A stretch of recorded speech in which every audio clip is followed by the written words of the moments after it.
ওই আমাদের ওই মানবিক চিকিৎসক ভাই ডাক্তার মোহাম্মদ আলী সাহেব আমাদের উদ্দেশ্যে সংক্ষিপ্ত বক্তব্য রাখবেন। আমি ডাক্তার মোহাম্মদ আলী সাহেবকে ওনার বক্তব্য উপস্থাপনের জন্য অনুরোধ করছি। আসসালামু আলাইকুম ওয়া রাহমাতুল্লাহি ওয়া বারাকাতুহু। ইন্দা জানি বাইতুল জান্নাত বালিকা মাদ্রাসার বার্ষিক ওয়াজ ও দোয়ার মাহফিলের সম্মানিত সভাপতি, সম্মানিত প্রধান অতিথি, লক্ষ কোটি তৌহিদি জনতার হৃদয় স্পন্দন, সারা বাংলাদেশের আলোড়ন সৃষ্টিকারী হাফিজুর রহমান সিদ্দিক কুয়াকাটা আজকের এই অনুষ্ঠানের প্রধান অতিথি হিসাবে আলোচনা করবেন। মঞ্চে উপস্থিত দেশ বরেণ্য উলামায়ে মাশায়েখ এবং আমার সামনে বসে আছেন দূর দূরান্ত থেকে আগত দিনদার পরহেজগার মুত্তাকি ভাইরা এবং পর্দার আড়ালের মা ও বোনেরা, আসসালামু আলাইকুম ওয়া রাহমাতুল্লাহি ওয়া বারাকাতুহু। সুপ্রিয় উপস্থিতি, আজকের এই বিশাল জনসমুদ্রে আয়োজন যারা করেছেন এবং আমরা যারা এই মাহফিলে শোনার জন্য এসেছি, আল্লাহ পাক যেন আমাদেরকে কবুল করেন। আমি সর্বপ্রথম শুকরিয়া আদায় করছি মহান আল্লাহ ইজ্জাতুল জালাল দরবারে, যিনি আমাদেরকে শত ব্যস্ততার মাঝে এই শীতের কনকনে শীতের মধ্যে মাহফিলে আসার তৌফিক এনায়েত করলেন। আমরা আজকে একটা মাদ্রাসার উপলক্ষে মাহফিলটা হচ্ছে, এত কষ্ট করে মাহফিলটা হুজুরে দিয়েছেন, অন্য একটা প্রোগ্রাম বাদ দিয়েও এখানে প্রোগ্রামটা দিয়েছেন, কারণ মাদ্রাসার প্রোগ্রাম আমি অনেক অনুরোধ করেছি, অনেক বছর ঘুরেও এই প্রোগ্রাম পাওয়া যায় না। যা হোক, এই মাদ্রাসার যারা বুদ্ধি দিয়ে, অর্থ দিয়ে, পরামর্শ দিয়ে মাহফিলকে সাজাইছেন, আমি চাই যে এখানে যারা এসেছেন প্রত্যেকের সন্তানকে এই মাদ্রাসা দেওয়ার জন্য। মাদ্রাসা শিক্ষা হলে আজকে আমি জেনারেল শিক্ষিত ডাক্তার, আমি চাই মাদ্রাসা শিক্ষা শিক্ষিত হয়ে এই দেশের আলেম ওলামাদেরকে অলঙ্কিত করবে। বিশেষ করে এই দুনিয়া সুন্দর পৃথিবী ছেড়ে আমরা সবাই চলে যেতে হবে। আমরা যদি ছোট্ট একটা ভালো কাজ করি সেটা পরকালে নয়, দুনিয়া তো এটা রিওয়ার্ড পাবো। আর যদি ছোট্ট অনুপরিমাণ একটা খারাপ কাজ করি, এটা পরকালে নয়, দুনিয়া তো এটা পানিশমেন্ট পাবো। আমরা ভালো ভালো কাজ করতে হবে। মসজিদ, মাদ্রাসা, কওমিয়া মাদ্রাসা, আলিয়া মাদ্রাসা, আমি শুনেছি আজকের মাহফিলে হিন্দু ভাই এসেছেন, খ্রিস্টান ভাই এসেছেন। আমি চাই কোনো ধর্মই অশ্লীলতা শিখায় না, বেহায়াপনা শিখায় না, নির্লজ্জতা শিখায় না, সব ধর্মেই ভালো কথা বলা আছে। আমরা চাই সবাই ভালো ভালো কাজ করি, ইসলামী সামাজিক কাজ করি, এই আশাবাদ ব্যক্ত করে আমি আমার সংক্ষিপ্ত আলোচনা শেষ করছি। সর্বশেষ একটা কথা বলতে চাচ্ছি, যারা এই মাদ্রাসার জায়গা দিয়ে, অর্থ দিয়ে, বুদ্ধি দিয়ে, পরামর্শ দিয়ে যারা এই আল্লাহর এই বিশেষ করে মসজিদ মাদ্রাসাগুলা তৈরি করতেছেন, আমরা আরো সহযোগিতা করব। আমিও ইনশাআল্লাহ সহযোগিতা করব। আপনাদের সকলের সহযোগিতা কামনা করে আমি আমার সংক্ষিপ্ত বক্তব্য শেষ করছি। আসসালামু আলাইকুম ওয়া রাহমাতুল্লাহি ওয়া বারাকাতুহু। ধন্যবাদ ডাক্তার মোহাম্মদ আলী সাহেবকে। এ পর্যায়ে সংক্ষিপ্ত বক্তব্য রাখার জন্য অনুরোধ করছি আমাদের টাঙ্গাইল ৮ সখীপুর বাসাইল আসনের বাংলাদেশ জামায়াতে ইসলামীর সম্ভাব্য সংসদ সদস্য প্রার্থী অধ্যাপক মাওলানা শফিকুল ইসলাম খান সাহেবকে।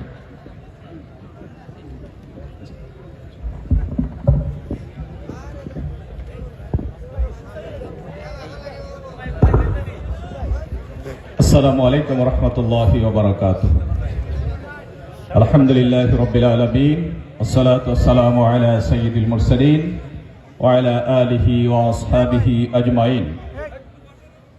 ইন্দারজানি বাইতুল জান্নাত বালিকা মাদ্রাসার উদ্যোগে আয়োজিত আজকের এই ওয়াজ মাহফিলের সম্মানিত সভাপতি, সম্মানিত প্রধান অতিথি, সম্মানিত অতিথিবৃন্দ, আজকের এই মাহফিলের সম্মানিত প্রধান আলোচক, প্রধান মেহমান খতিবুল উম্মাহ হাফিজুর রহমান সিদ্দিকী কুয়াকাটা সহ সম্মানিত ওলামায়ে কেরাম, মঞ্চ প্রবিষ্ট অতিথিবৃন্দ, আমার সামনে উপবিষ্ট সম্মানিত মুরব্বিয়ানে কেরাম, পর্দার আড়ালে আমার সম্মানিত মা ও বোনেরা, সম্মানিত উপস্থিতি, আমাদের আলোচক মহোদয় বসে আছেন, তার সামনে সময় ক্ষেপণ করব না। আমি সংক্ষেপে শুধু আপনাদের কাছে একটু দোয়া চাচ্ছি। আমার নাম শফিকুল ইসলাম খান, আমার বাড়ি বাসাইলে, আমি শিক্ষকতা করি। আমি ইসলামের ইতিহাসের সহকারী অধ্যাপক। বাসাইল উপজেলা পরিষদের 2014 সাল থেকে 2019 সাল পর্যন্ত বাসাইল উপজেলার ভাইস চেয়ারম্যান ছিলাম। আগামী জাতীয় সংসদ নির্বাচনে টাঙ্গাইল বাসাইল সখীপুরের জন্য আমাকে জামাত এমপি পদে প্রাথমিকভাবে নমিনেশন দিয়েছে, প্রার্থী হিসেবে ঘোষণা করেছে।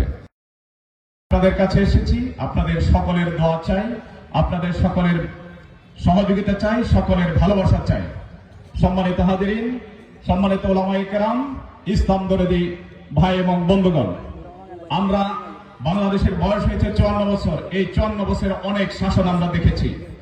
একটু আগে আমাদের একজন আলোচক কথা বলেছেন, সামনের দিন হবে ইসলামের পক্ষের শক্তিদের দিন। সামনের দিন ইনশাআল্লাহ বাংলাদেশ চালাবে ইসলাম প্রিয় মানুষগুলো, কোরআন প্রিয় মানুষগুলো এই বাংলাদেশ সামনের দিনে চালাবে ইনশাআল্লাহ। এক্ষেত্রে ওলামায়ে কেরামগণ সামনে থাকবে। আমরা এই দেশের তৌহিদি জনতা, তাদেরকে সার্বিক সহযোগিতার মধ্য দিয়ে এই শতকরা 92 জন মানুষের এই মুসলমানের দেশে যেন ইসলাম প্রিয় মানুষগুলোই আমাদেরকে শাসন করে, আমরা সেই প্রতিজ্ঞা করব সামনের দিনে। সম্মানিত হাজিরিন, সামনের দিনে জামাত ইসলামী আজকের এই সখীপুর বাসাইলের জন্য প্রার্থী হিসেবে আমাকে ঘোষণা দিয়েছে। জামাত ইসলামের মার্কা হচ্ছে দাড়িপাল্লা মার্কা। আপনাদের সকলের কাছে খাস করে দোয়া চাই, আপনাদের সহযোগিতা চাই, এবং জামাত ইসলামের প্রতীক দাড়িপাল্লা মার্কায় একটা করে ভোট আমি চাই। সেই সাথে আপনাদের সকলের ভবিষ্যৎ কামনা করে আজকের এই মাহফিল এবং এই মাদ্রাসাকে আল্লাহ কবুল করুন, এই মাহফিলকে আল্লাহ কবুল করুন, এই কথাটুকু বলে সকলকে ধন্যবাদ জানিয়ে আমি আমার কথা শেষ করছি। ওমা তৌফিক ইল্লা বিল্লাহ। আসসালামু আলাইকুম ওয়া রাহমাতুল্লাহ।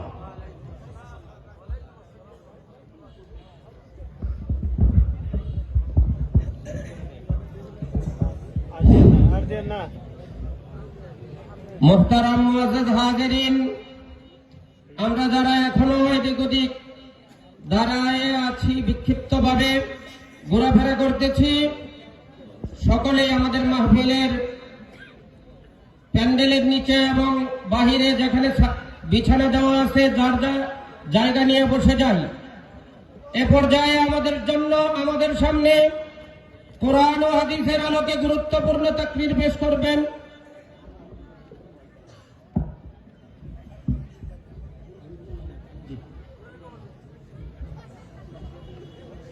মসজিদে এখনো নামাজ চলছে, নামাজ দ্বিতীয় জামাত প্রায় শেষের দিকে। বাজারে যারা এখনো আছেন, মেহরবানি করে আমাদের প্রধান মেহমান কিন্তু ইতিমধ্যে আমাদের মঞ্চে আসন গ্রহণ করেছেন। আমি ভলান্টিয়ারদের দৃষ্টি আকর্ষণ করছি, চারপাশে যে বিছানাগুলো আছে সাইডে দাঁড়িয়ে না থেকে আমরা সকলকে বসার ব্যবস্থা করে দিই। আমি মাহফিল আয়োজক কমিটির পক্ষ থেকে আগত সকল মুসলমান ভাইদের কাছে বিনয়ের সাথে ক্ষমা সুন্দর দৃষ্টিতে দেখার জন্য আহ্বান জানাচ্ছি যে আসলে আমরা আগত মুসল্লি অনুযায়ী যথাযথ সামিয়ানার ব্যবস্থা আমরা করতে পারিনি বলে আবারও আন্তরিক দুঃখ প্রকাশ করছি। বাজারে রাস্তায় অনেক অটো জাম লেগে আছে, ভলান্টিয়ার ভাইদের দৃষ্টি আকর্ষণ করবো সেই জাম যেন না থাকে, রাস্তা ক্লিয়ার করে দেওয়ার জন্য, এবং মাঠে কোনো অবস্থাতে যেন কোনো মোটর বাইক না ওঠে। আর মা বোনরা পিছনে আছেন, দয়া করে একা কেউ মহিলাদের রুমেও যাবেন না এবং ওখান থেকে কেউ বেরো একা হবেন না, মা বোনরা আসবেন। এ পর্যায়ে আমাদের বাসাইল সখীপুরের বাংলাদেশ জাতীয়তাবাদী দল বিএনপির মনোনীত প্রার্থী আলহাজ অ্যাডভোকেট আহমেদ আজম খানের পক্ষে উনি প্রতিনিধি পাঠিয়েছেন কাকরাজান ইউনিয়ন বিএনপি সুযোগ্য সংগ্রামী আহ্বায়ক আলহাজ আমির হামজা শিকদার, ওনার পক্ষে দোয়া চাবেন। আমিও আপনাদের সাথে বিনয়ের সাথে বলতে চাই, মাহফিলের সাথে সম্পৃক্ত থাকলেও এই গ্রাম আমার, আমি ইউনিয়ন বিএনপির সদস্য সচিব, আমাদের তিনবারের প্রধানমন্ত্রী মৃত্যু সজ্জা বলতে আসলে কোনো সজ্জা হয় না, অসুস্থ। ওনার জন্য হুজুর সহ সকলের কাছে দোয়া চাই, আল্লাহ তাআলা এই মহিষী নারীকে যেন সুস্থতা দান করেন। এবং আপনাদের মাঝে বাংলাদেশ জাতীয়তাবাদী দল বিএনপির মনোনীত প্রার্থী অ্যাডভোকেট আহমেদ আজম খানের পক্ষে দোয়া চাবেন আলহাজ আমির হামজা শিকদার। বিসমিল্লাহির রহমানির রহিম। ইন্দারজানি মহিলা মাদ্রাসা কর্তৃক আয়োজিত আজকের এই ওয়াজ মাহফিলের উপস্থিত আছেন সম্মানিত সভাপতি। আজকের এই মাহফিলের প্রধান আকর্ষণ, প্রধান মেহমান, শ্রদ্ধাভাজন প্রধান বক্তা জনাব হাফিজুর রহমান সাহেব, অন্যান্য বক্তাবৃন্দ এবং উপস্থিত আছেন মুসল্লিয়ান কিরাম, সকলের প্রতি আমার সশ্রদ্ধ সালাম। আসসালামু আলাইকুম ওয়া রাহমাতুল্লাহ। আসলে ওয়াজ মাহফিলে কথা বলার সুযোগ নেওয়াটাও ঠিক নয়, যদিও এটা একটা কিছু কিছু কথা অনেকে বলেছে, আমি বলবো না, দীর্ঘায়িত করব না। তবে আমার কথা হলো, বাংলাদেশ জাতীয়তাবাদী দল বাংলার জনগণের পাশে, আলেম ওলামাদের পাশে দীর্ঘদিন যাবৎ রয়েছেন। বাংলার মানুষের অধিকার আদায়ের জন্য, গণতান্ত্রিক অধিকার আদায়ের জন্য তিনি বারবার এই বাংলার যিনি প্রধানমন্ত্রী, সাবেক প্রধানমন্ত্রী খালেদা জিয়া যুদ্ধ করেছেন এই জনগণকে সাধারণ শক্তি পাওয়ার জন্য, সাধারণভাবে জীবনযাপন করার জন্য। সেই দলের নেতা আজকে যিনি সখিপুর বসাইলের ৮ আসনে মনোনয়ন দিয়ে আসছেন, প্রিয় নেতা ধানের শীষের কান্ডারি জনাব আলহাজ অ্যাডভোকেট আহমেদ আজম খান, তিনি আমাকে ফোন করে বলে দিয়েছেন যে আমির হামজা, আমি বিশেষ বেকায়দায় থেকে ওখানে যেতে পারলাম না, তুমি ওখানে গিয়ে অন্তত আমার সালামটুকু জানিয়ে দাও। সকলের কাছে আমার শ্রদ্ধাভাজন নেতার সালাম জানাচ্ছি এবং তার জন্য আপনাদের সকলের দোয়া প্রার্থনা করছি। এবং আগামী জাতীয় সংসদ নির্বাচনে ধানের শীষে ভোট চেয়ে আমাদের প্রিয় নেত্রী জনাব খালেদা জিয়ার জন্য দুয়ার মুক্তি চেয়ে আমি আমার সংক্ষিপ্ত বক্তব্য শেষ করছি। ধন্যবাদ। আসসালামু আলাইকুম ওয়া রাহমাতুল্লাহ। ধন্যবাদ আলহাজ আমির হামজা শিকদারকে। ডান পাশে যারা দাঁড়িয়ে আছেন, মেহরবানি করে মঞ্চের ভিতরে বসে যান। হুজুর গুরুত্বপূর্ণ বয়ান রাখবেন। পরিবেশ খারাপ হলে বক্তা যত ভালোই হোক, তার কিন্তু কথা আসে না। আর আমাদের মঞ্চ থেকে যারা মসজিদে নামাজ পড়ছেন, নামাজের সময় কথা চালিয়ে যাওয়ার জন্য আন্তরিক দুঃখ প্রকাশ করছেন, ক্ষমা প্রার্থনা করছেন। আল্লাহ তাআলা মাফ করুন। এই পর্যায়ে পবিত্র কোরআন এবং হাদিসের আলোকে গুরুত্বপূর্ণ তাকরীর পেশ করবেন সারা বিশ্বের আন্তর্জাতিক খ্যাতিসম্পন্ন ওয়াইজ, বাংলাদেশের শ্রেষ্ঠতম ওয়াইজদের মধ্যে একজন, হযরত মাওলানা হাফিজুর রহমান সিদ্দিকী কুয়াকাটা। হযরত মাওলানা হাফিজুর রহমান সিদ্দিকী কুয়াকাটা। আমি হযরতকে ওনার জ্ঞান গর্ব আলোচনা করার জন্য সবিনয় অনুরোধ করছি।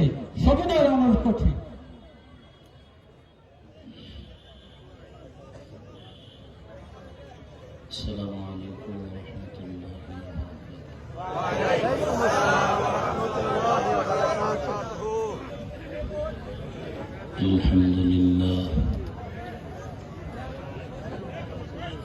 الحمد لله الذي جعل الشمس والقمر بحسبان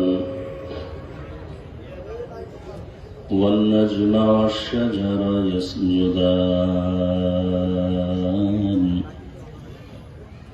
وفضل زمانا على زمان كما فضل مكانا على مكان وإنسانا على إنسان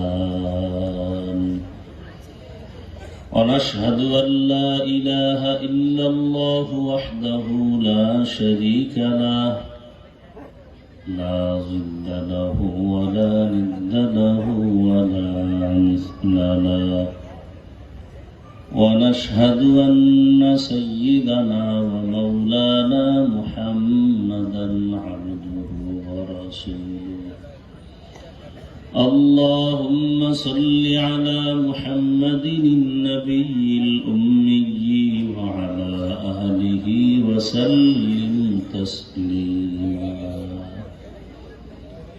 وبعد فأعوذ بالله من الشيطان الرجيم بسم الله الرحمن الرحيم وما خلقت الجن والإنس إلا ليعبدون وقال رسول الله صلى الله عليه وآله وسلم لا طاعة لمخلوق في معصية الخالق صدق الله مولانا العظيم صدق رسوله النبي الأمي الكريم ونحن على ذلك من الشاهدين والشاكرين والذاكرين والحمد لله رب العالمين سبحانك لا علم لنا إلا ما علمتنا إنك أنت العليم الحكيم رب اشرح لي صدري ويسر لي أمري واحلل عقدة من لساني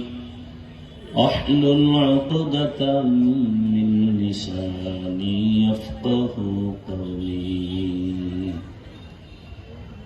درفشانی نے تیرے قطروں کو دریا کر دیا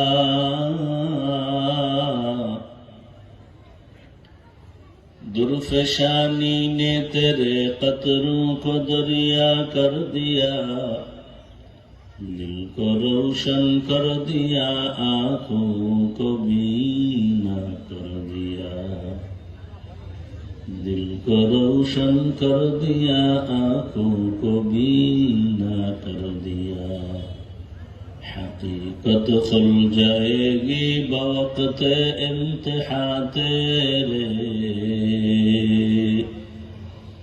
حقیقت کھل جائے گی بوقت امتحان تیرے کہ سستی میں یا محنت میں گزاری زندگی تو نے کہ سستی میں یا محنت میں گزاری زندگی تو نے محمد نے آ کر کفر کو مٹایا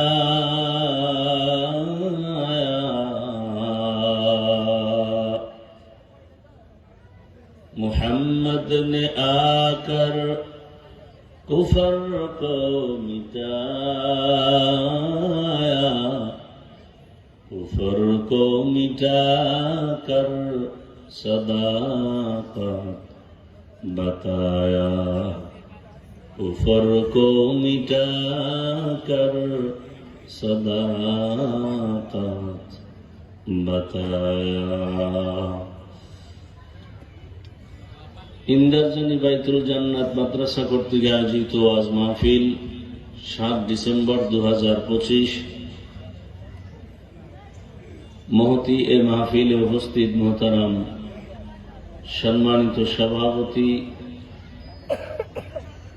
হযরত মাওলানা জামাল উদ্দিন সাহেব দামাত বারাকাতুহুম অতিথিবৃন্দ অন্যান্য হযরত উলামায়ে কেরাম অত্র এলাকার বিভিন্ন স্থান থেকে আগত আল্লাহ পাকের আশিকিন জাকিরিন শাকিরিন মুহিব্বিন মুরব্বিয়ান আযম কলেজার টুকরা আমার সমবয়সী যুবক বন্ধুগণ স্নেহের ছোট ভাই পর্দার আড়ালে মা বোনেরা এই রিভাব দাও ইকো বন্ধ করো রিভাব দাও আল্লাহ পাকের দরবারে শুকর যে আল্লাহ আমাদেরকে সুস্থ রেখেছেন, আলহামদুলিল্লাহ। জীবনের এক অমূল্য সম্পদ আমাদের সুস্থতা। টাকা পয়সা বাড়ি গাড়ি যা কিছু থাকুক, সুস্থ না থাকলে জীবনের কোনো দাম।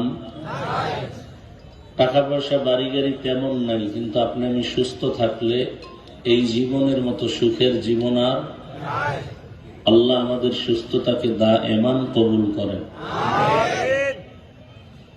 এখনো যারা অসুস্থ বিছানায়, ঘরে, হসপিটালে, তাদেরকেও আল্লাহ সুস্থতার নিয়ামত দান করেন। ওলামায়ে হযরত আলোচনা করেছেন, আপনারাও ধৈর্যের সাথে আলোচনা শুনছেন।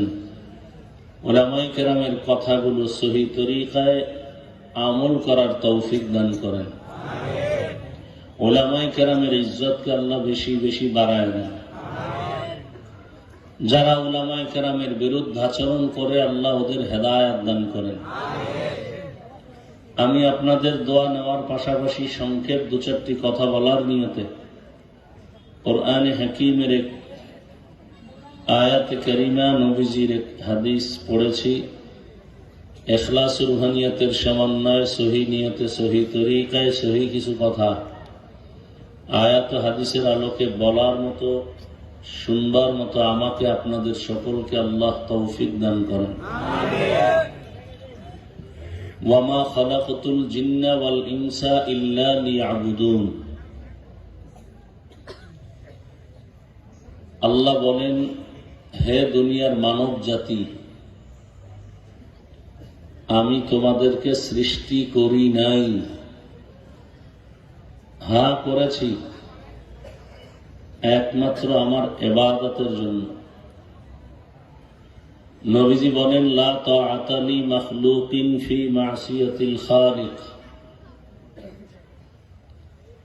আল্লাহকে অসন্তুষ্ট করে পৃথিবীর অন্য কারো হুকুম মেনে নেয়া হারাম। এটা হলো তরজমা হাদিসের। আল্লাহকে অসন্তুষ্ট করে, বেজার করে অন্যের হুকুম মানা কি? কথা বলতে হবে কি? হারাম। এটা কি তরজমা? এটা কি তরজমার পরে ব্যাখ্যা আছে না? ব্যাখ্যা কি? ব্যাখ্যা হবে আমার মনের থেকে একটা বানায় বললে হবে? নবী, সাহাবায়ে কেরাম, আইম্মায়ে কেরাম, আউলিয়ায়ে কেরাম যেভাবে আমাদের ধারাবাহিকভাবে আসছে, ওগুলোই আমরা আপনাদেরকে রিপিট করে শোনাচ্ছি। আল্লাহকে বাদ দিয়া অন্যের হুকুম মানা কি?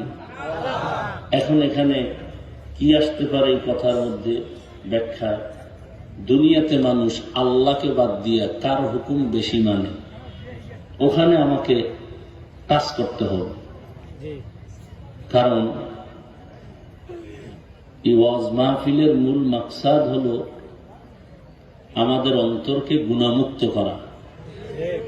বিনিময়ে আমরা পরকালে জান্নাত পাবো, দুনিয়াতেও শান্তি পাবো। এখন মানুষ বেশি যেখানে দুর্বল, অপরাধ করে মারাত্মক গুলো, এটাকে আগে টাচ করতে হবে।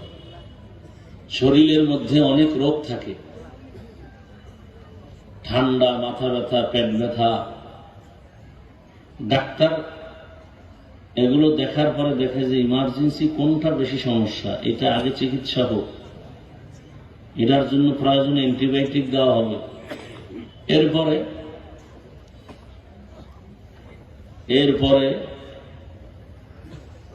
অন্য রোগগুলো আস্তে আস্তে সমাধান করা হবে। কথা বুঝতেছেন তো? তাহলে আমাদের কলবের মধ্যে যে রোগগুলো আছে, কঠিন রোগ যেগুলো, যেই রোগে অন্য কোনো ভালো জিনিসকে দূরে রাখবে, সেই রোগটা আগে সারতে হবে। আমরা অনেকে মুসলমান দাবি করি, কিন্তু অনেক কিছু না বুঝার কারণে মন্তব্য করি উল্টা পাল্টা। মনে করি ভালো করছি, মূলত হচ্ছে খারাপ। আমরা এখানে সবাই মুসলমান না? কি আপনাদের মুসলমান হওয়াটা, এটা কি আপনার কাছে গর্ব লাগে না কষ্ট লাগে? তাহলে আপনারা যে আল্লাহর গোলাম, আমি কি আরেকজন আল্লাহর গোলাম? আপনাদের আল্লাহ আর আমার আল্লাহ কি দুইজন না একজন? সন্দেহ নাই তো? আচ্ছা, আমার নবী আপনাদের নবী না আলাদা? কোরআন হাদিস খুব বুঝে শুনে বললেন। বয়ান কিন্তু আপনারা জানেন, বুঝের অভাব। কিসের অভাব? মিথ্যা বলা হারাম, গালি দেওয়া হারাম, চুরি করা হারাম, ডাকাতি হারাম, জুলুম হারাম, এগুলি জানেন না? শুধু বুঝের অভাব। এই বুঝটা ঠিক হয়ে গেলেই সব ঠিক। কি বুঝ একটু দেখেন। আপনারাও মুসলমান, আমিও মুসলমান। আপনাদের আমার আল্লাহ, আপনারা স্বীকার করতেছেন, আমার চাপে না তো? নবী, কোরআন, হাদিস, কাবা, ধর্ম, কালেমা, দুনিয়াতে আসছি তাও সিস্টেম, বিদায়বেলা কাফনের সংখ্যা, আমার কাফন সম্মানের কারণে একটা বাড়বে, আপনি গরিব মানুষ মরে গেলে একটা কাফন কমবে, আমাকেও 3 খান, আপনাকেও, মহিলাদের হবে 5 কাফন, কালার হবে আলাদা। কি হুজুরদের কাফনের কালার একরকম আর আপনাদের কাফনের কালার আর এক রকম না? এক। কি কালার হবে? সাদা। কবরের সাইজ এই এলাকায় 1 বিঘা বড় হবে। কবরে রাখার পরে প্রশ্ন হবে কয়টা? তাও কি এক। কথা বুঝছেন কিছু? বুঝ ঠিক করা দরকার। তাহলে আমি যে আল্লাহকে মানি, আপনিও সে আল্লাহকে মানেন। আমি যে নবীর অনুসরণ করি, আপনিও সে নবীর অনুসরণ করেন। আমি যে কোরআন হাদিস মানি, আপনিও সে কোরআন হাদিস মানেন। তাহলে আপনাকে বয়ান করবো কেন? বয়ান তো আজকে তাদেরকে করবো যারা আল্লাহ চিনে না, কোরআন বুঝে না, হাদিস বুঝে না, কিয়ামত বুঝে না, আখেরাত বুঝে না। হিন্দু, বৌদ্ধ, ইহুদি, খ্রিস্টান, এদেরকে না বয়ান করা দরকার। চট্টগ্রামের পাহাড়ে গিয়ে বয়ান করা দরকার। ওখানে খ্রিস্টানরা মিশনারি সিস্টেম করে মুসলমানকে টাকা দিয়ে ভিন্ন ধর্মে নেয়। বয়ান তো পঞ্চগড়ে গিয়ে করা দরকার। ওখানে টাকা দিয়ে দিয়া মুসলমানকে কাঁদিয়ে নিবা না। অথচ সেখানে যাব তো পরের কথা। আপনাদের পেছনে 12টা মাস ঘুরতে ঘুরতে ঘুরতে ঘুরতে পাগল হয়ে গেছে। আমি একা না, সব আলেমরা। তো 1 মিনিট না, 24টা ঘন্টা আপনার পেছনে সময় ব্যয় করে সব আলেম। তাবলিগওয়ালাদের মেহনত, পীর মাশায়েখের মেহনত, মাদ্রাসাওয়ালাদের মেহনত, আমাদের বক্তাদের মেহনত, মসজিদের ইমাম খতিবদের মেহনত, 24 ঘন্টা আপনাদের পেছনে। এরপরেও কেন ফলাফল দুর্বল? দেখেন, আমি টুপি খুলতে চাই না কেন? লজ্জা। কি? আর আপনি মুসলমান, আপনি টুপি দিতে চান না, লজ্জা। এটা বুঝার কিছু নাই, ভাবার কিছু নাই। আমি টুপি খুলতে চাই না আর আপনি দিতে চান না। এখন তাহলে আপনি কি আমার থেকেও ভিআইপি মুসলমান আর আমি দুর্বল মুসলমান? আপনাকে আলাদা টুপির ফজিলতের বয়ান দিতে হইতেছে। আপনি কত বড় দামি মানুষ। মুসলমান হইয়া, রসুলের উম্মত হইয়া আপনি টুপি পরেন না, টুপির জন্য আলাদা আপনাকে বয়ান দিতে হয়। আপনি দাড়ি রাখেন না, দাড়ির জন্য আলাদা বয়ান দিতে হয়। আমি নামাজ ছাড়তে চাই না আর আপনি নামাজ পড়তে চান না। আমি মসজিদে না ঢুকলে লজ্জা লাগে আর আপনার ঢুকতে গেলে লজ্জা লাগে। আপনি কোন জগতের মুসলমান? আমি পর্দা না করলে লজ্জা লাগে আর আপনার পর্দা করতে গেলে লজ্জা লাগে। একটু ভাবেন, ভাবার মতো বিষয়টা আল্লাহ কোন পশুকে দেন নাই, মানুষকে দিয়েছেন। একটু ভাবেন যে আসলে মানুষ হইতে পারছে কিনা। মূলত মানুষ হইতে পারি।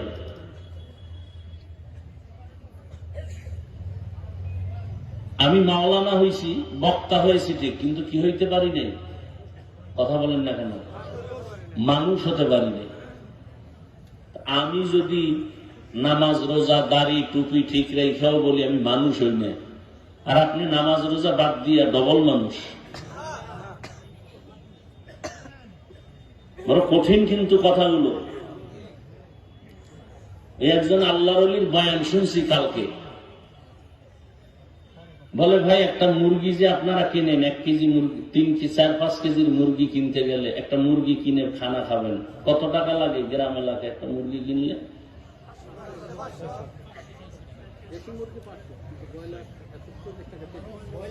একটা খাসি কিনলে কত লাগবে? আমার জানা মতে 20,000 টাকার নিচে ভালো খাসি পাওয়ার কথা। আপনারা কি ওই খাসির চেয়েও খারাপ? আপনারা ছাগলের থেকেও খারাপ? আসলে কি আপনার অন্তর কি বলে? ওদের থেকে আপনারা দামি না? আশরাফুল মখলুক না? মানুষকে টাকা দিয়ে কেনা যায়? আপনারা ভোটের আগে টাকায় বিক্রি হন কেন? টাকায় বিক্রি হয় গরু, টাকায় বিক্রি হয় পশু। আপনি কি পশু? আপনি টাকায় বিক্রি হন কেন?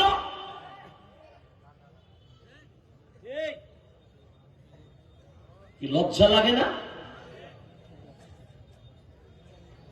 দোয়া ইউজ করতেছেন, আবার আসতেছে ভোট, কোন দিন আসবে? আগের রাত্রে বয়া থাকবেন পায়খানা খাওয়ার জন্য না?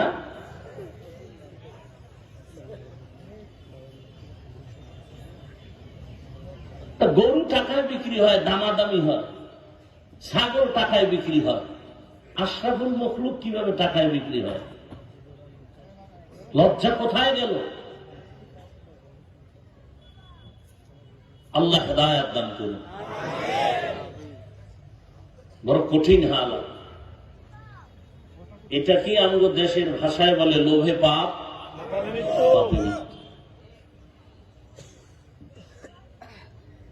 বড় কঠিন হাল। এত বয়ান করি, পাও ধরে ধরে ধরে ধরে ধরে ধরে বিনয়ের সাথে, কানে ঢুকে না, ভাল লাগে না। মনে করে ইসলাম বিশাল একটা আগুনের বোঝা। বয়ান শুনে ঠিক, এই যে এখানে এত মানুষ, মসজিদে জামাত হইল, অনেকে ওই রাস্তায় দাঁড়ায় বিড়ি টানছে, নামাজ পড়ে নেই। এরকম লোক নাই? বয়ান শুনে ঠিক, নামাজ পড়তে মনে চায় না।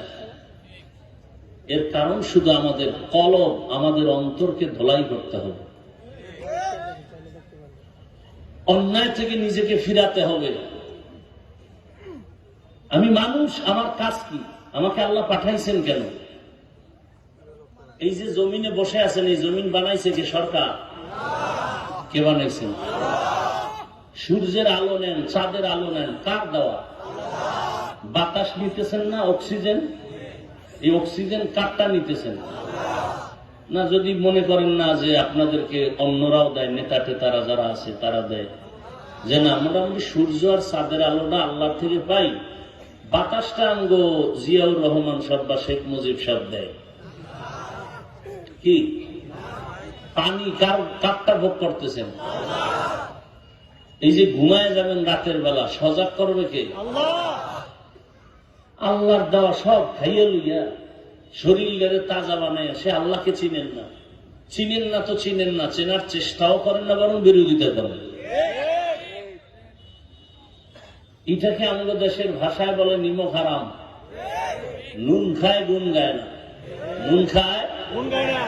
আল্লাহ নিজেও খায়, মানুষ বড়ই নিমক হারাম। ইন্নাল ইনসানা লিরাব্বিহি লাকানুত, মানুষ বড় নিমক হারাম, নুন খায় গুণ খায়। আল্লাহ হেদায়েত দান করুন। আমিন। আমি বয়ান করি এবং করতেছি, আপনাদের মন মেজাজ উল্টাপাল্টা, তো এই জন্য কথাগুলো বলা লাগে না, বলা লাগবে না। আমার বয়ান হবে আমার জীবনের মূল ইসলামকে ঠিক রেখে। আমি কোন দলের দালাল হয়ে আসিনি, আমি ইসলামের দালালি করার জন্য আসছি। কোরআনে যা আছে সেই বয়ান হবে, এর বাইরে হবে না। কোরআনে সুদখোরের পক্ষে বয়ান না বিরুদ্ধে? অতএব সুদখোরের বিরুদ্ধে ফাঁকে ফাঁকে বলতে হবে, বেনামাজির কোরআন পক্ষে না বিরুদ্ধে? বল না কেন? তাহলে কোরআনের বয়ান করলে বেনামাজির বিরুদ্ধে বলতে হবে। বেপর্দা এটা কোরআনের পক্ষে না বিরুদ্ধে? কোরআন দিয়ে বয়ান করলে বেপর্দাওয়ালার বিরুদ্ধে কথা বলতে হবে। মানুষের গোলামি করা এটা আল্লাহর পক্ষে না বিপক্ষে? তাহলে যারা মানুষের গোলাম হইয়া জীবন দিতে চায় এদের বিরুদ্ধে কথা বলতে। আচ্ছা আপনারা বলেন তো, আমার ইসলাম, আমার কোরআন, আমার হাদিস, আমার আল্লাহ, আমার রসুল আমাদের কাছে যে কোরআন হাদিস দিয়ে গেছেন এটার মধ্যে কোনো ভুল? আচ্ছা, মানুষের জীবনের সমাধানের জন্য কি কোরআন আসে না? সমাধান কি অর্ধেক আছে, বাকিটা নাই? পুরো আছে সব বিষয় না কোনো এক দিক থেকে দুর্বল আছে? কেউ যদি বলেন যে ইসলামে রাজনীতি নাই, তাহলে বুঝা গেল ইসলাম সব দিক থেকে পরিপূর্ণ, রাষ্ট্রের ব্যাপারে ইসলাম দুর্বল, কোরআন দুর্বল। আপনারা কি দুর্বল কোরআন মানেন? আমি মানি না, আমি দুর্বল কোরআন মানি না। দুনিয়ার সবকিছু আল্লাহ যদি কোরআনে দেয়, রাষ্ট্রের ব্যাপারে দিতে আল্লাহ ভুলে গেছে, আল্লাহর মনে ছিল না। কেন বলেন ইসলামে রাষ্ট্রের ব্যাপারে কথা নাই, রাজনীতির কথা নাই? হ্যাঁ, আপনি যে ধান্দাবাজি করেন, চান্দাবাজি করেন, এটা ইসলামে নেই। আপনি যে মানুষ হত্যা করবেন, জুলুম করবেন, এটা ইসলামে নেই। ইসলামে কি আছে? দুইজন দেখা হলে সালাম দাও। কি দাও? সালাম মানে কি? শান্তি। শান্তি শুরু হয়ে গেছে। দেখেন এই পুরো দেশ তো আর কোরআনের আইনে চলে না, চলে? কিন্তু এরপরও আমরা যারা ইসলাম মেনে চলি, আমাদের মতো শান্তিতে কেউ নেই। মহামারী করোনায় সব ঝামেলা, স্কুল বন্ধ, কলেজ বন্ধ, ব্যবসা বন্ধ, চাকরি বন্ধ, ফ্যাক্টরি বন্ধ, গাড়ি বন্ধ, মানুষের চলাচল সব বন্ধ। আমাদের একটা মাদ্রাসাও বন্ধ ছিল না, ছিল? বাবারে করোনায় ধরছে, দুই ছেলে শিক্ষিত কুলাঙ্গা, বাবার কাছে যায় না, মরার ভয়, মাস্ক লাগাইছে, ট্রিপল মাস্ক। এক পর্যায়ে বাপ মরে গেল করোনায়। এলাকার গরিবদের টাকা দিয়ে লাশটা রাস্তায় ফেলে দে, ধরে না, কাছে যায় না, মরার ভয়। জানালা লক করে দিল, বাবার লাশ রাস্তায় ফেলে দিল। এরপরে কি হলো? জানাজা না কুকুর খেলো, আর খবর নেয় নাই এ কুলাঙ্গারেরা। কি হয়েছিল তখন ভুলে যাবেন না। সেই সময় আমার দেশের কিছু পুলিশ ভাই আর সিংহবাগ আমাদের টুপিওয়ালারা শত শত করোনার লাশ নিজেদের কাঁধে নিয়ে গোসল করাইছেন। মিথ্যা বলছি? কাফন পরায়া জানাজা দিয়ে কবরে রাখছেন। একজন টুপিওয়ালা আলেম হুজুর করোনায় মরে নাই। হুজুরেরা না খাইয়াও ভিক্ষা করে নাই। এরপরও যারা বলে হুজুর আমগো দুশ্মন, ওর রক্ত খারাপ, আল্লাহ হেদায়েত দান করুন। সুলাইমান পয়গম্বর গোটা পৃথিবী পরিচালনা করছেন, এটা আপনাদের জানা আছে? এই ঘটনা কোরআনে আছে না নেই? ইউসুফ নবী মিশরের অর্থমন্ত্রী হইয়া রাষ্ট্র পরিচালনা করছেন, ঘটনা আছে না নাই? কোরআনে নাই? বাদশাহ জুলকারনাইন গোটা দুনিয়া পরিচালনা করেছেন, আছে কোরআনে? আপনার আমার রহমতের নবী মদিনার রাষ্ট্র চালাইছেন, ঘটনা আছে ইসলামে? আবু বকর, ওমর, ওসমান, আলী সহ সাহাবায়ে কেরাম রাষ্ট্র চালাইছেন, ঘটনা আছে? আপনি কোন পাগলের পায়খানা খাইয়া বলেন যে ইসলামে এটা নাই? আপনাকে বুঝাইল কে? নাই বলার অধিকার দিছে কে আপনাকে? আপনার কথার দ্বারা যে আপনার ইমান যাবে খবর আছে? হ্যাঁ, আপনি ইসলামের রাজনীতি করবেন না এজন্য দ্বন্দ্ব নাই। খুব বুঝার চেষ্টা করেন, আমি কিন্তু শুরুতেই বলছি বুঝ ঠিক করবেন, বুঝ। আপনি ইসলামের রাজনীতি করেন না, এতে কোনো দ্বন্দ্ব, পারলে বুঝাবো হাসি মুখে। কিন্তু যদি বলেন আমি পছন্দ করি না, তার সাথে সাথে আপনি বেঈমান। এখন আপনি এখানে অনেক লোক দাড়ি রাখে না, নাই? যে দাড়ি রাখে না সে মুমিন। সে আমার কথা শেষ করেন। আউযুবিল্লাহর খবর নেই, বিসমিল্লাহ লই টানা দেন। আমি কি বলি শুনতে বলছি। আপনার থেকে জবাব চাইলে তো আমি জিগাম। যারা দাড়ি রাখে না এরকম লোক আছে না নাই? যে দাড়ি রাখে না সে মুমিন, কিন্তু যে বলবে দাড়ি পছন্দ করি না সে বেঈমান। ব্যবধান আছে না নাই? একজনে নামাজ পড়ে না, এখানে বহু লোক আছে নামাজ আমরা ঠিক মতো পড়ি। যে নামাজ পড়ে না সে মুমিন, কিন্তু যে বলবে নামাজ পছন্দ করি না সে বেঈমান। ব্যবধানটা কি জানেন? যে পড়ে না তার অন্তরে আগ্রহ আছে পড়বে, আর যে পছন্দ করে না অন্তরে আগ্রহ নাই। যার আগ্রহ আছে সে মুমিন, যার আগ্রহ নাই সে বেঈমান। যে পর্দা করে না সে মুমিন। বুঝাবো হাসি মুখে, দ্বন্দ্ব নাই, ঝগড়া নাই। যদি কয় পর্দা পছন্দ করি না, কি তাহলে যে পর্দা করে না তাকে, তার সাথে ঝগড়া করা যাবে না। যে পছন্দ করে না তাকে ছাড় দেওয়া যাবে না। যে ইসলামের আল্লাহর দেওয়া কোরআনে বর্ণিত রাষ্ট্রনীতি মানে না তাকে গালি দেওয়া যাবে না। যে বলবে পছন্দ করি না তাকে ছাড় দেওয়া যাবে না। মুমিনকে ছাড় দিব, বেঈমানকে যেমন আউল বাউল ফাউল। কি বুঝেন না? বাউল শব্দের অর্থ কি? বাউল শব্দের শাব্দিক অর্থ উন্মাদ, পাগল। বাউল শব্দের অর্থ কি? তাহলে বাউলের গোষ্ঠী সব পাগল। এই নামটা কি ওরা স্বপ্নে পাইছেন? সবটির বাউল কয়। বাউল শব্দের অর্থ গুগলে সার্চ দাও, বাউল শব্দের অর্থ কি? পাগল, উন্মাদ। বাউল শিল্পী লেখে সার্চ দাও, দেখবা যাযাবর গোষ্ঠী। ওগো পথে ওরা থাকবে, আমগো পথে আমরা কোনো ঝগড়া। যখনই আমার আল্লাহ, আমার রসুল, আমার কোরআন, আমার হাদিসের উপরে আঙ্গুল দিবে আর রক্ষা নেই। এইবার শেষ আমি আলোচনায় ঢুকবো, আর একটা ওয়াদা করাবো যুবকদেরকে। সে ওয়াদাটা হলো, বাবার সাথে আমাদের তর্ক হয় না বা সন্তানের সাথে? তার ব্যাখ্যাটা কি? যে বাবারে কেউ অপমান করলে চুপ থাকবো? যুবক, আল্লাহ বিবেক দিছে, পশুকে দেননি। ভালো মন্দ বুঝার বিবেক আল্লাহ মানুষকে দিছেন। এজন্য আমরা আশরাফুল মখলুক। তোমার সামনে যদি তোমার বাবার বিরুদ্ধে কেউ গালাগালি করে অপমানজনক, তুমি ছেড়ে দিবা? বরং তুমি কলারটা ধরে বলবা, এই বেয়াদব, আমার সাথে বাবার তর্ক হতে পারে ঠিক, কিন্তু বাবার অপমান করবি এটা মেনে নিব না। কথা ঠিক?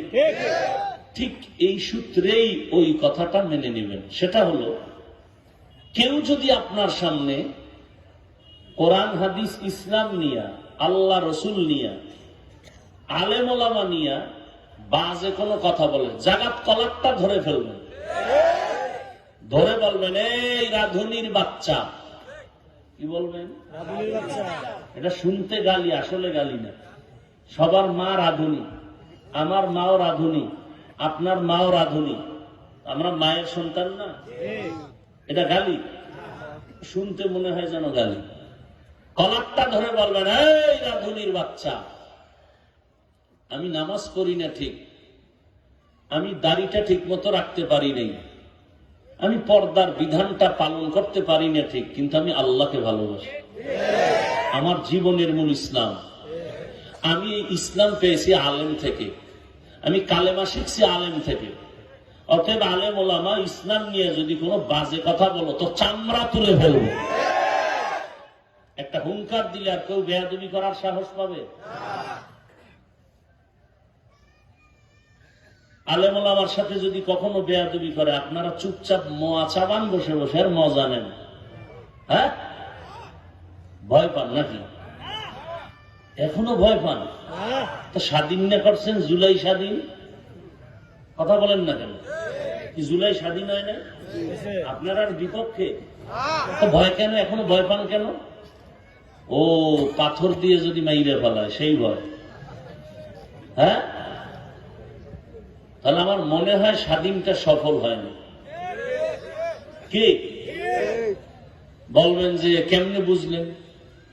স্বাধীন যদি জুলাই স্বাধীন সফল হয়, তাহলে বাবার সামনে মেয়েকে উলঙ্গ করে ধর্ষণ করা হচ্ছে কেন? স্বাধীনতা যদি সফল হয়, ব্যবসায়ী কেন নিরাপত্তা পায় না? স্বামীর সামনে স্ত্রীকে কেন উলঙ্গ করে ধর্ষণ করা হলো সেই ভোলা জেলায়? বোঝা গেলে স্বাধীন সফল হয়নি। আবার নতুন এক স্বাধীনের অপেক্ষা।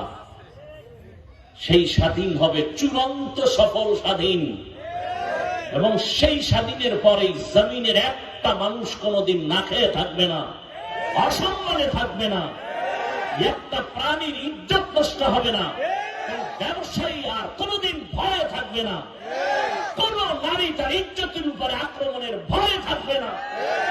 সেই স্বাধীন হবে একমাত্র ইসলামের স্বাধীন। কিসের স্বাধীন? এবার ইসলামের স্বাধীন কথাটা মানবে না তারা যারা ইসলাম চায় না। আপনারা কি চান না? হ্যাঁ, একটু সন্দেহ অন্তরে আছে, ভয়।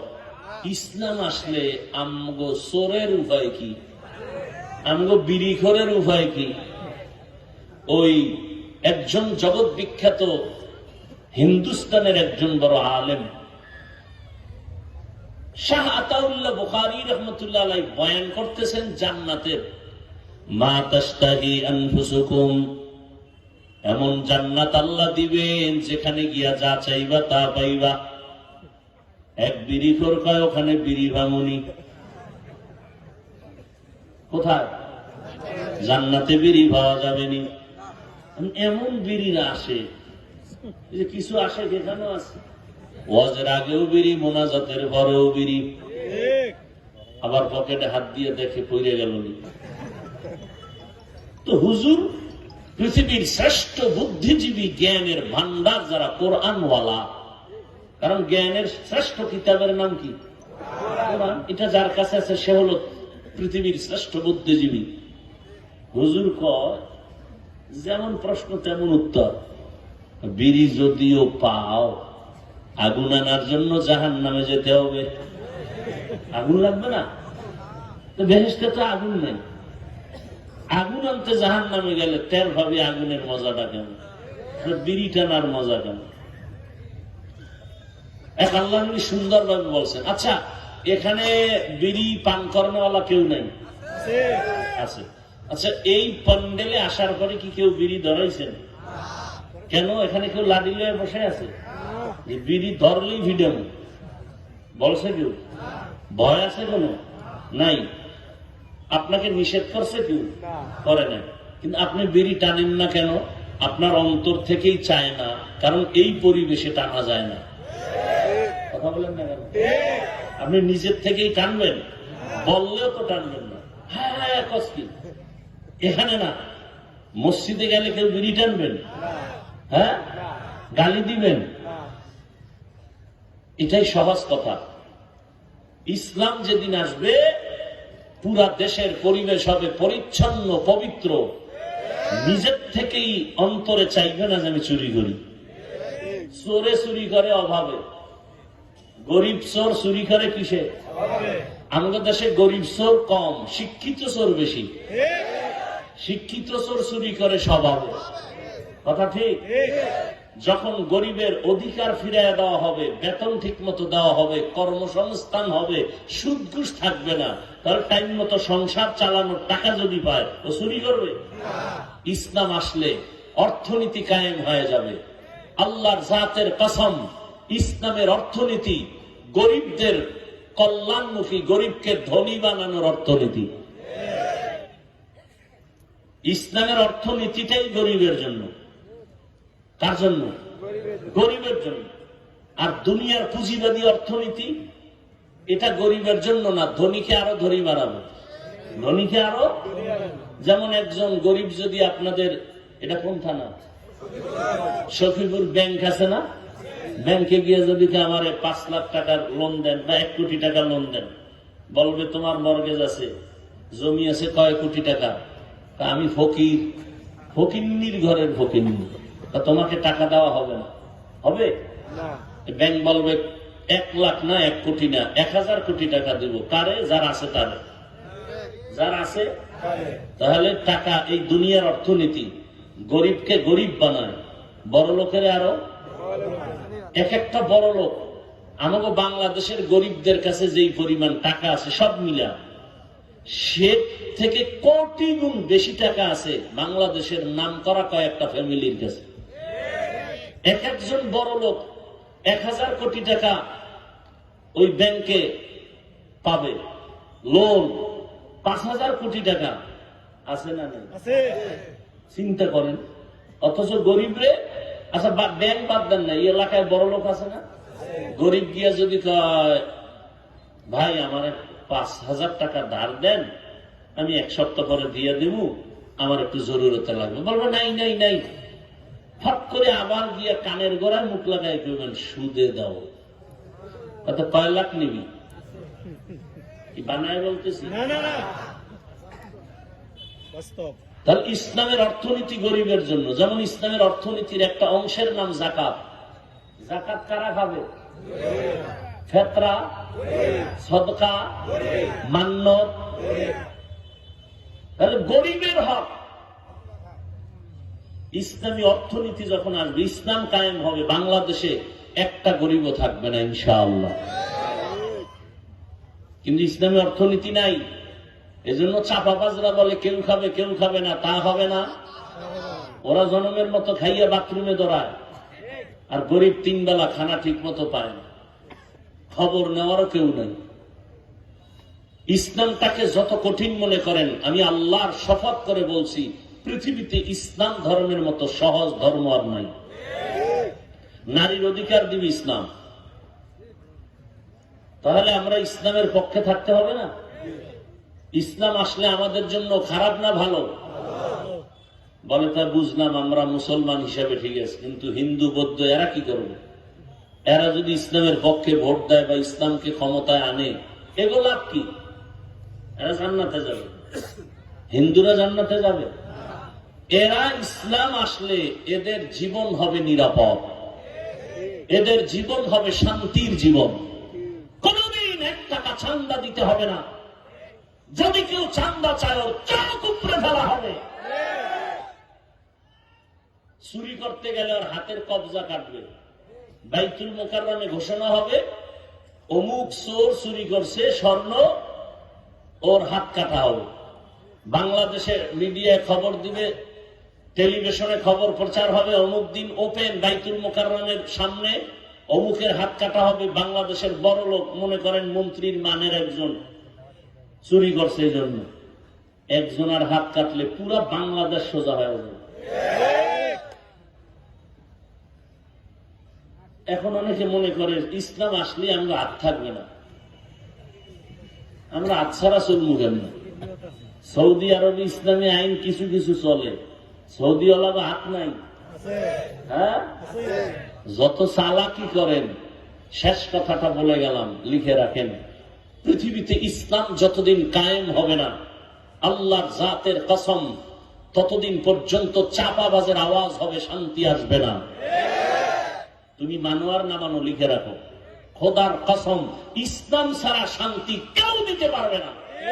কেউ পারে নাই, কোনদিন পারবে না, সম্ভব না। ইসলাম বলে, ও বড়রা, ছোটকে মায়ার নজরে দেখো। ইসলাম বলে, হে ছোটরা, বড়দেরকে সম্মানের নজরে দেখো। মানলাম ইয়ারহাম সগীরানা ওয়ালাম ইউআক্কির কাবীরানা ফালাইসা মিন্না। এখন সব বড়রা যদি নিম্নে যারা আছে ওদেরকে মায়ার নজরে দেখে, কোনদিন জুলুম করবে? এর নাম ইসলাম। ছোটরা যদি বড়দেরকে সম্মানের নজরে দেখে, কোনদিন বেয়াদবি করবে? এর নাম ইসলাম। ইসলাম কি বলে? কর্মচারী কাজ করে, ঘাম ঝরার আগে বেতন দাও। আপনি যদি কর্মচারীর বেতনটা টাইম মতো দিয়ে দেন, কর্মচারী কাজে ফাঁকি দিবে? আর যদি বেতন নিয়ে গড়িমসি করেন, তাহলেও সারাদিন বয়ে মোবাইল চালাইবে। কথা বলেন না? তাহলে ইসলাম সম্ভব, ইসলামের দ্বারা সম্ভব। আচ্ছা, এবার নগদ একটা উদাহরণ দিয়ে, এই যে প্যান্ডেলে আপনারা বসছেন, আপনাদের এলাকার কোন টাকাওয়ালা এই মানুষগুলোকে যদি এখানে আনতে চাইতো মাহফিল ছাড়া, তাহলে এই মানুষ এখানে আনার জন্য তার ফ্রি গাড়ি দেওয়া লাগতো। আর গাড়ি দেওয়ার পরে এই বেহেশতি মানুষ আসতো না, সব গাঞ্জাখোর আসতো। কথা বলেন না কেন? আসার পরে ভিআইপি চেয়ার, ঠিক না? সত্য কথাটা স্বীকার করেন। আচ্ছা, আপনাদের ফ্রি গাড়ি দেওয়া হয়েছে, এরপর বসার বিছানা ভিআইপি, অনেকে মাটির মধ্যে বসে আছে, ধুলাবালুর মধ্যে বসে আছে। 5,000 টাকা দিলে এখানে কেউ বসতে চাইবো? কিন্তু আপনারা যে বসছেন, মনে কষ্ট আছে? কোনো কষ্ট নেই। এরপরে আনার পরে ওই নেতা সাহেবের লাগবে এদেরকে নাস্তা দেওয়া, নাইলে চেয়ারের বাড়ি। কি আমি বানাই বলতেছি? এই যে এরকম কিছু মিটিং হইতেছে, হঠাৎ করে ভিডিও চেয়ার উঠতেছে বাতাসে, আর একজনে আবার ভিডিও করে দেখেন আমাকে দলটা কেমন বেদ্যপ। চিন্তা করছেন কেমন দল করেন যে নিজেদের আকাম আবার নিজেরা ভাইরাল করেন। আল্লাহ হেদায়াত দান করুন। আচ্ছা, এরপরে কি লাগতো? নেতা সাহেব এই মানুষগুলোকে নিয়ন্ত্রণের জন্য কোন স্বেচ্ছাসেবক দিয়ে পারতো না, পুলিশ আনতো টাকা দিয়ে। কথা বলেন না? যদি আরো পাওয়ার থাকে র্যাব, আরো পাওয়ার থাকে আর্মি, সর্বশেষ আনবে কুত্তা। কারণ মানুষের উপরে বিশ্বাস নাই। যদি বডিগার্ড বডির উপরে গুলি মারে, কুত্তা বেইমানি করে না। কথা বলেন না কেন? কুকুর বেইমানি করে না। কথা বুঝেননি? এই প্যান্ডেল নিয়ন্ত্রণের জন্য কয়জন পুলিশ আছে, র্যাব আছে? কোন আওয়াজ আছে? এটা কেমনে সম্ভব? ইসলাম মানলে সম্ভব। এর নাম ইসলাম। এর নাম কি? ব্যবসায়ী ব্যবসা করবে নিরাপদে, চাকরিজীবী চাকরি করবে নিরাপদে। ইসলাম ছাড়া শান্তি হবে না, হবে না। হিন্দু শান্তিতে থাকবে, খ্রিস্টানরা শান্তিতে থাকবে, ইহুদিরা শান্তিতে থাকবে, বৌদ্ধরা শান্তিতে থাকবে, নির্বিঘ্নে ঘুমাবে, দরজা খোলা রেখে ঘুমাবে, কেউ ওখানে চুরি করার সাহস পাবে না। এর নাম ইসলাম। দুনিয়াতে তো বাজে লাইনে দৌড়ে নেন, এবার ইসলামের দিকে একটু দৌড় দেওয়া যায় না? কথা বলেন না কেন? এতক্ষণ আলোচনার ফলাফল কি বলেন তো? আমি কোন দলের দালালি করছি বলেন? আমি বলছি যে অমুক হুজুরের পক্ষে। আমি কোন হুজুর বা কোন দলের নাম নিছি? সব কথার এক কথা, আমার জীবনের মূল ইসলাম। বলেন কি? আমার ইসলাম ঠিক, সব ঠিক। আমার ইসলাম যার সাথে নেই, আমি তার সাথে নেই। সহজ কথা। আল্লাহ বুঝার তৌফিক দান করেন। বুঝটা হলো আসল। বুঝ কি? আসল। পশু টাকায় বিক্রি হয়, আপনি কি টাকায় বিক্রি হবেন? হ্যাঁ, কেউ যদি নিয়ত করেন আমি বিক্রি হব হুজুর, তাহলে আমার একটা এখানে অনুরোধ, বিক্রি হলে গরুর দামে হবেন কেন? ছাগলের দামে হবেন কেন? বিক্রি হলে আশরাফুল মখলুক হিসাবে বলবেন আমার দাম 1 কোটি।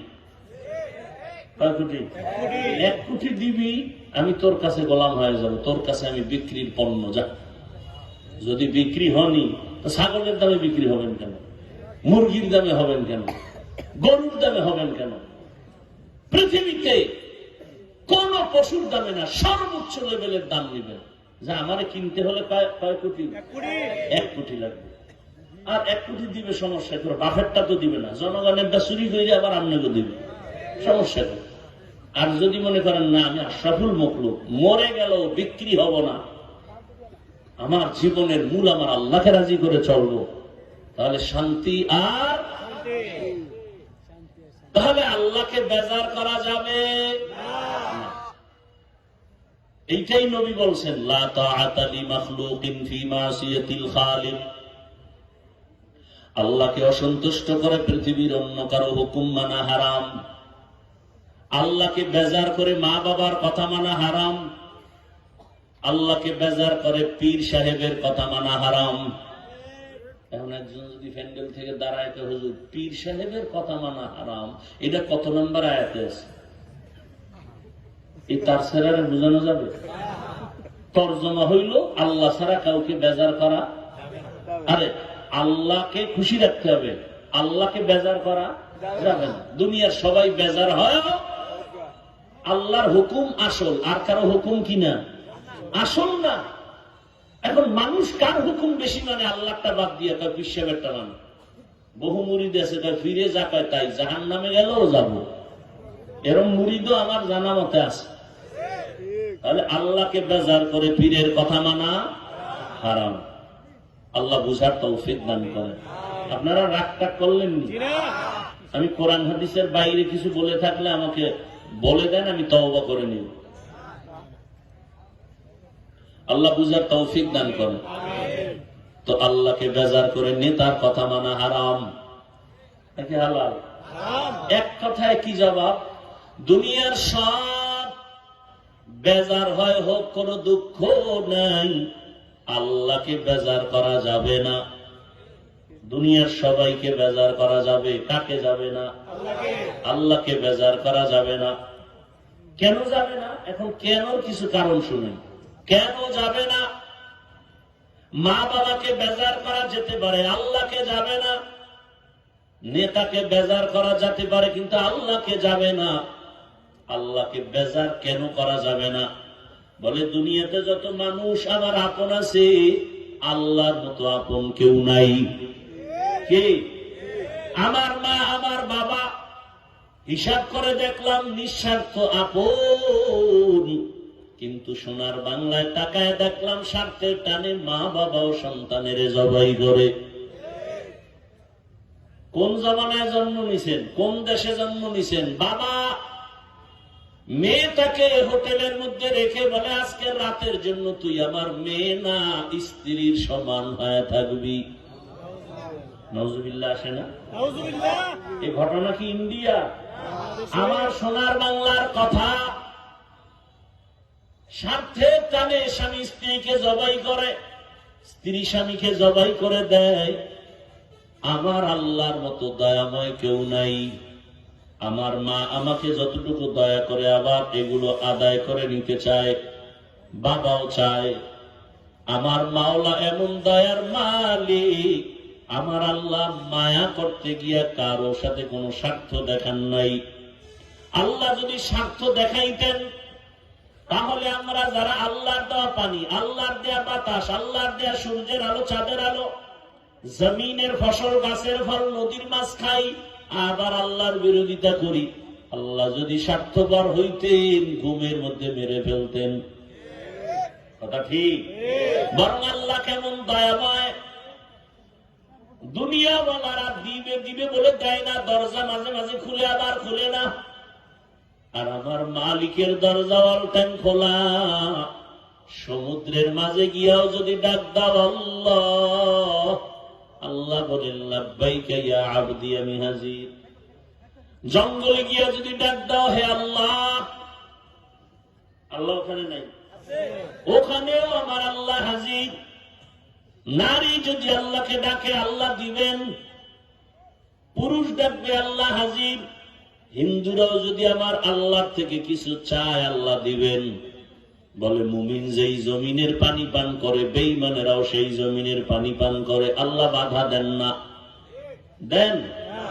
মুমিনরা যেই গাছের ফল খায়, যারা মুমিন না তারাও সেই গাছের ফল খাওয়ার স্বাধীনতা পায়। কারণ আমার আল্লাহ দয়ার মালিক। আর দুনিয়ায় পাঠাইছেন পরীক্ষার হল হিসাবে। পরীক্ষা দাও। পরীক্ষার হলে কে ভালো লাগবে, কে খারাপ লাগবে, বাধা দেওয়ার কোনো নিয়ম নাই। কারণ পরীক্ষার হলে বাধা দিলে পরীক্ষার মান থাকে না। কিন্তু ফলাফলের বেলায় দেখবা কে জান্নাতি, কে জাহান্নামী। মা খালাকুতুল জিন্না ওয়াল ইনসি বাখা, জুজ ইবাদাত নিস্তে মাকসুদ আজ্জাহা। ভাইরা আমার, ভালো করে বুঝেন। তাল মিলেন না, একটু বিবেক দিয়ে বলেন তো আমার আল্লাহ আপন না মা বাবা আপন? এই যে আমি ঘুমাই, ঘুমের থেকে সজাগ যদি আমার আল্লাহ না করেন, কেউ ঘুম থেকে আর উঠার শক্তি হবে না। আল্লাহ আমার হায়াত দিয়া বাড়ায় রাখছেন। এই সবাই কিন্তু জীবনে অনেক অ্যাক্সিডেন্টের মুখে পড়ছেন, হঠাৎ জ্বর।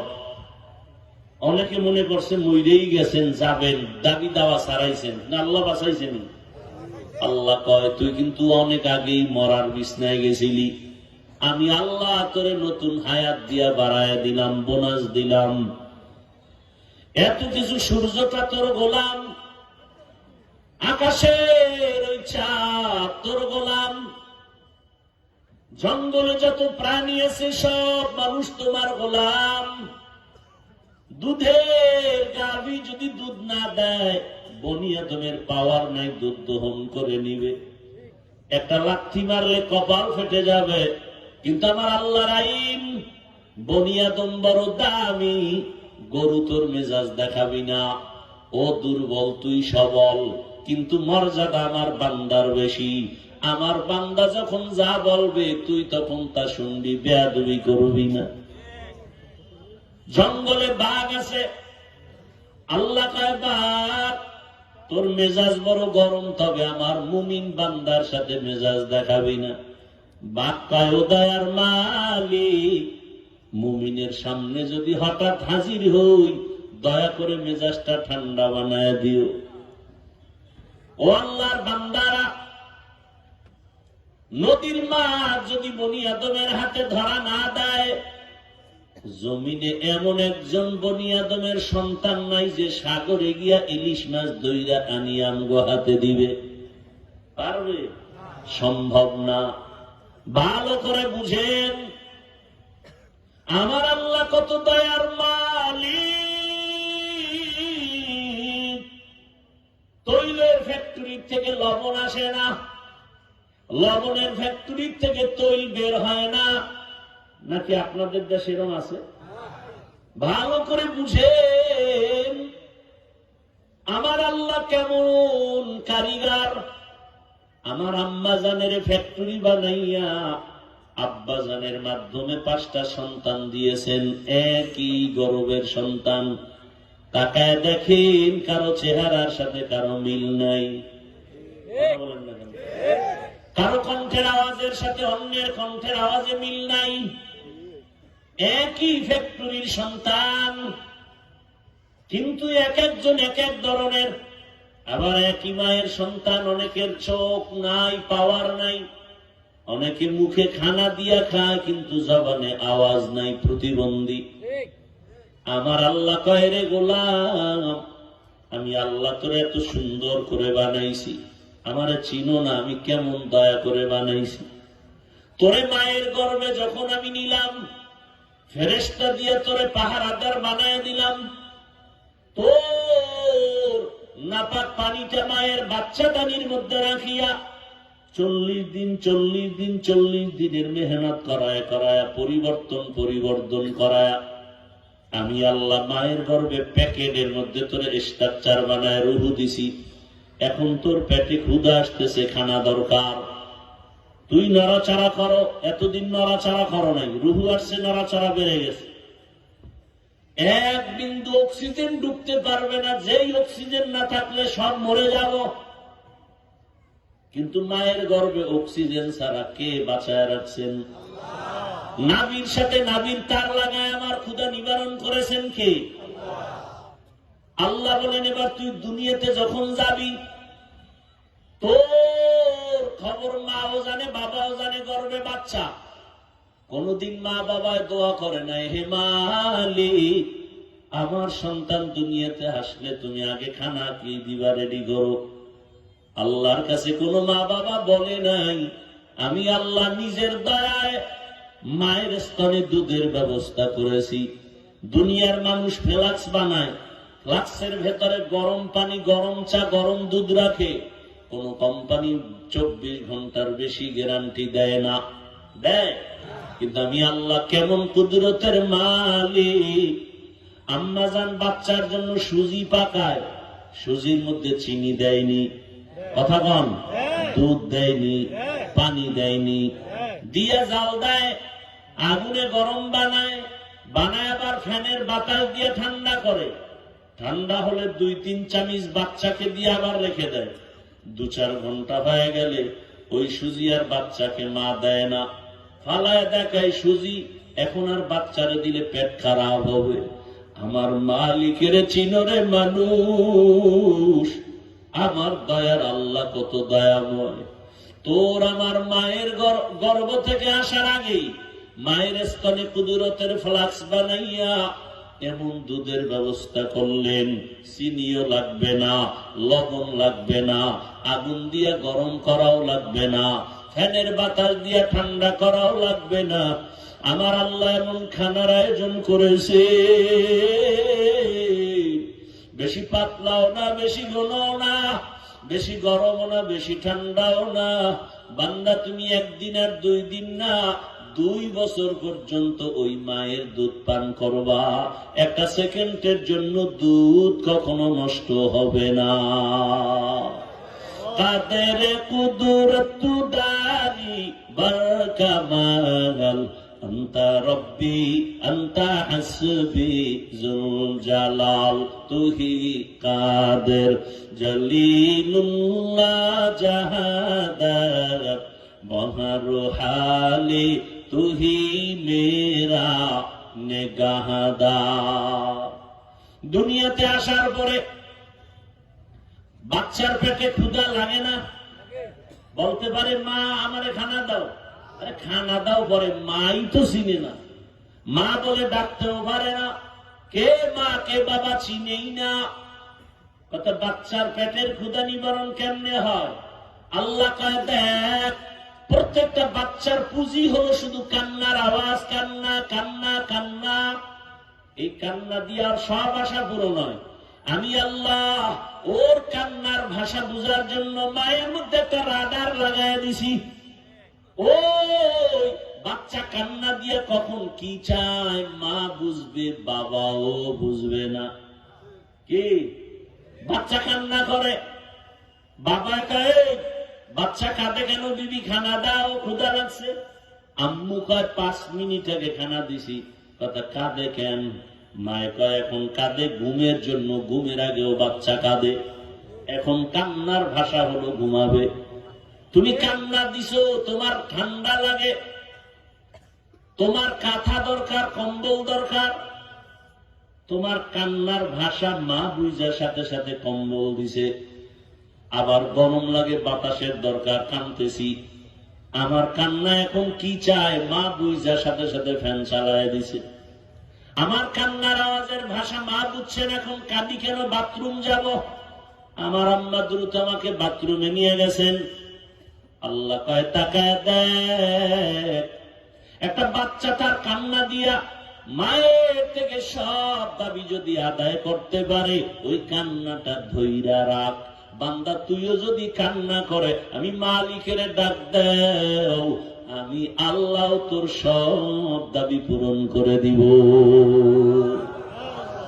আতিনা ফি দারে দুনিয়া না হাসান, আতিনা ফি দারে উকবা না হাসান।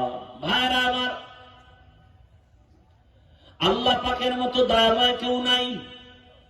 দুনিয়াতে আসার পরে আমি হাঁটতে পারি না, বসতে পারি না। হাঁটার শক্তি কে দিলেন? ডাক্তার কে দিছে?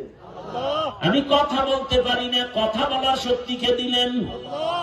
আহা, এই যে মাউথ সামনে নিয়ে কথা বলি, মেশিন টান দিছে, আবার ইউনিট টান দিয়া হর্ন থেকে কথাগুলো বের করে দিছে। যে মেশিন গুলো চলতেছে, এগুলো লাগাতার যদি চালাইতে থাকে, এই মেশিন এক সময় হঠাৎ আগুন লাগবে, তার ঘুরে যাবে, ফ্যানের বাতাস দিয়ে ঠান্ডা করে, বেশিক্ষণ চালানো যাবে না, আবার বন্ধ রাখা লাগবে। ঠিক নেই? বিদ্যুতের বাতি জ্বলতেছে, বিল দেওয়া লাগবে। আপনার আমার জিহ্বা নামের মেশিন চলতেছে। দুনিয়াতে আসার পর থেকে হাজার লাখ ও কোটি কথা সাপ্লাই দিল এই জিহ্বার দ্বারা। ঠিক নেই? কোনদিন গাল ব্যথা করে, ঠোঁট ব্যথা করে, কপাল ব্যথা করে, জিহ্বা ব্যথা করে না। এই মেশিন কোথায়? এই কথাগুলো জমা আছে কোথায়? বের করো। এই কথা কোন মেশিন থেকে বের হয়? এই মেশিন বানাইলেন কে? এই মেশিন ঠান্ডা করে কে? এই মেশিনের তেল পেট্রোল অকটেন দেয় কে? চিন্তা করে যদি দেখো, কেউ না, যিনি এর পেছনে কাজ করেন তিনি আমার আল্লাহ। ইয়া ইলাহি মুঝসে মুঝকো দূর কর, তাকে দেখো মুঝমে তুঝকো এক নজর। ইয়া ইলাহি तू मेरा महबूद है, या इलाही तू मेरा माशूक है। আল্লাহ তাআলা বলেন, আমি মানুষ বানাই নাই, হ্যাঁ বানাইছি ইবাদতের জন্য। আল্লাহ তাআলা ডাইরেক্ট বললেই তো হয়, মানুষ ইবাদতের জন্য বানাইলাম। আল্লাহ ঘুরায় বললেন কেন, আমি মানুষ বানাই নাই। এরপরে কয় হ্যাঁ বানিয়েছি। আল্লাহ কয় এই কথা বলে তোর জেহেনটাকে সাফ করলাম, তোকে বানানো হয় নাই। এবার তোর জেহেনে একটা কথা ঢুকা, তোর মৃত্যু পর্যন্ত জীবনে কাজ হলো একটা, ওই কাজের নাম কি? ইবাদত। কি ইবাদত? এই ইবাদত কি? ইবাদত কেন? ইবাদত কিভাবে করব? মন গড়া করলে হবে? ইবাদত অনেকে মনে করে ইবাদত মানে হলো তাসবিহ একটা হাতে নাও, মসজিদে যাও, জিকির করো, তেলাওয়াত করো, বাস নামাজ পড়ো, ইবাদত শেষ। না, ভালো করে মনে রাখেন, ইবাদত গোটা দুনিয়াটাকে একটা চাদর বানায়া আল্লাহ মানুষগুলোকে আটকায় দিয়েছেন। টোটাল মানুষের জীবনটা চাদরে আটকানো। বলে কিসের চাদর? বলে ইবাদতের চাদর। তুমি বাথরুমে যাও, ইবাদত। তুমি খানা খাও, ইবাদত। জীবনে যা করবা, যা বলবা, সব ইবাদত। হাসি দিবা, ইবাদত। কান্না করো, ইবাদত। কাউকে বন্ধু মনে করো, ইবাদত। কাউকে দুশ্মন মনে করবা, ইবাদত। মন গড়া না, দুইটা শর্তের বিনিময়ে। ইবাদত কি? বলে ইবাদত আল্লাহর হুকুম জীবনে বাস্তবায়ন করার নাম ইবাদত। কার হুকুম? আল্লাহর হুকুম নাই বাথরুমে, আল্লাহর হুকুম নাই পরিবারে, আল্লাহর হুকুম নাই অর্থনীতিতে, আল্লাহর হুকুম নাই রাষ্ট্রনীতিতে। পৃথিবীতে যত নীতি আছে সব নীতির শ্রেষ্ঠ নীতি ইসলামের নীতি। ভাইরা আমার, তাহলে আল্লাহর হুকুম জীবনের প্রত্যেকটা ক্ষেত্রে বাস্তবায়ন করার নাম ইবাদত। কেন করবো ইবাদত? ইবাদত করার একমাত্র কারণ আমার মালিকের সাথে হবে মোলাকাত, বিনিময় পুরস্কার পাবো জান্নাত। ইবাদত কেন করব? যিনি আমারে বানাইছেন, কথা বলার শক্তি দিছেন, চোখের পাওয়ার দিছেন, কথার মজা বাড়ায় দিছেন, সেই মালিকের দেখতে মনে চায় না? ইবাদত করো, সেই মালিকের সাথে মোলাকাত হবে, পুরস্কার জান্নাত পেয়ে যাবে। তাহলে ইবাদত কি? আল্লাহর হুকুম প্রতিটি ক্ষেত্রে বাস্তবায়ন করার নাম ইবাদত। ইবাদত কেন? তাই রবের সাথে মোলাকাত, পুরস্কার। কথা বলেন না কেন? জান্নাত। ইবাদত কোন নিয়মে করব? ডাক্তার প্রফেসরের নিয়মে না, একমাত্র মদিনাওয়ালা নবীর আদর্শ অনুযায়ী ইবাদত। নবীর আদর্শ মেনে ব্যবসা করো, ইবাদত। নবীর আদর্শ ঠিক রেখে চাকরি করো, ইবাদত। নবীর আদর্শ মেনে ঘুমাও, ইবাদত। নবীর আদর্শ মেনে খানা খাও, ইবাদত। নবীর আদর্শ মেনে তুমি বাথরুমে যাও, ইবাদত। আর নবীর আদর্শ বাদ দিয়ে নামাজ পড়বা, হবে না। নবীর আদর্শ বাদ দিয়ে রোজা রাখবা, হবে না, ইবাদত হবে না। সব কিছু করব নবীর আদর্শ অনুযায়ী। আর আমার রসুলের আদর্শের মতো দামি আদর্শ এই জমিনে আর কারো কাছে নাই। কি সখীপুরের মানুষ আছে আর কারো কাছে?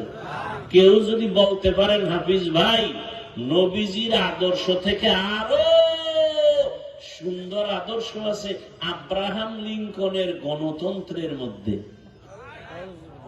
যদি আমাকে দলিল দিয়া বলতে পারেন, আমি মদিনার নবীরটা বাদ দিয়া আমি আব্রাহাম লিঙ্কনেরটা নিব, এটা আমার ইমানের কথা বলছি। কেউ যদি বলতে পারো মদিনার নবীর আদর্শ বাদ দিয়া আরো সুন্দর আদর্শ আছে শেখ মুজিবুর রহমানের ভেতরে, তাহলে আমি নবীরটা বাদ দিয়া তারটা নিব। কিন্তু পারবা নাকি? কে? এক কথায় জবাব, দুনিয়ার সব আদর্শগুলো না পাক, একমাত্র মদিনাওয়ালা রসুলের আদর্শই পাক।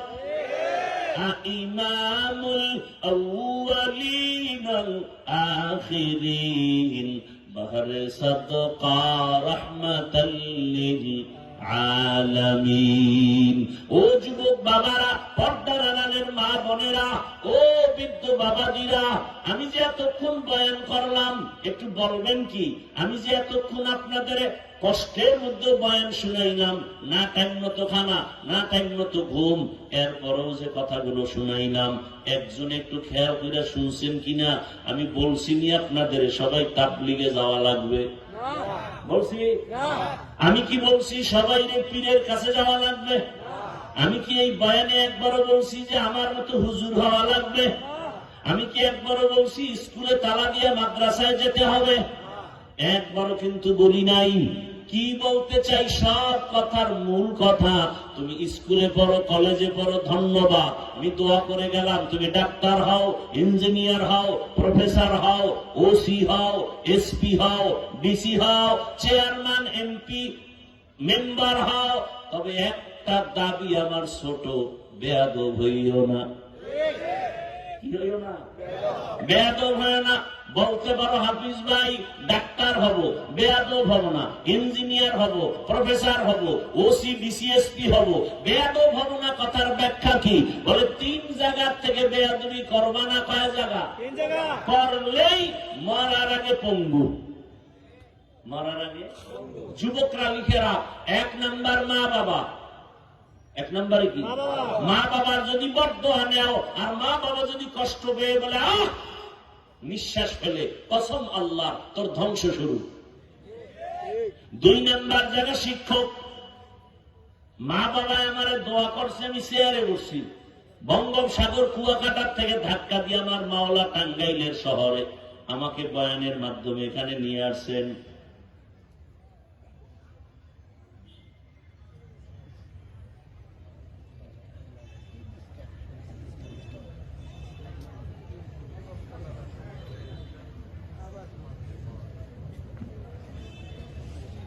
আল্লাহ, এই মাদ্রাসা, হ্যাঁ এই মাদ্রাসা।